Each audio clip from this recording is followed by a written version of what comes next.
Добре, здравейте отново. Днеска ще съдиме магданос. Или тук, както му викат, италиан парсли. Мисля да намокря малко пръста. Това са ягодките, които току-що ги полях. И доматките. Добре са първия ден. Добре се държат. Супер са си. Така. Ето така, още малко ще разровиме. Малко по. Направиме като вадичка. Цък, цък, цък, цък, цък. И сега аз имам две пликчета. Мале колко обичам магданос. Окей. Сега ще го съдиме. Мисля да съда едното, обаче, защото двете май ще са множко. Let's see. Така. Ето ги семенцата на магданосчето. Big Italy. Обичаме всичко италианско. Окей. Я да видим сега. И посадиме. Мисля да използвам само едната опаковчица. Обилно ще ги наслагам. И сега ще ги покрия. Още се чудя дали да не сложи другото, за да имаме повече.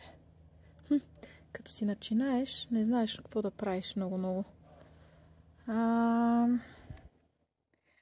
Я да видим сега как.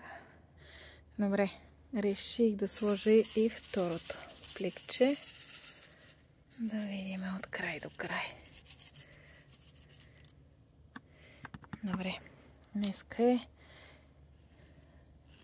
Какво е днеска?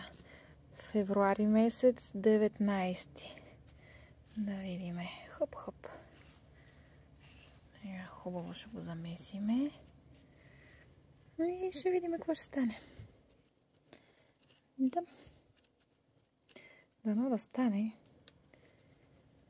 Защото вкъщи се яде много магданос. Окей.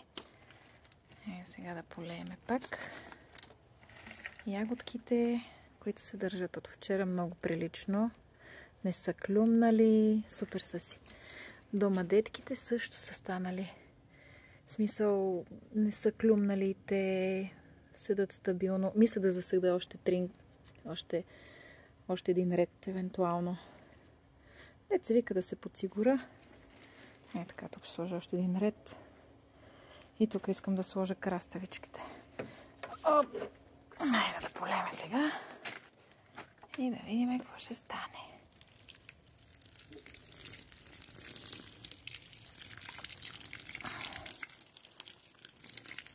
There you go. И така. There you go. Ами това е положението. Градинката се разрасна днеска с магданосче. До нови срещи!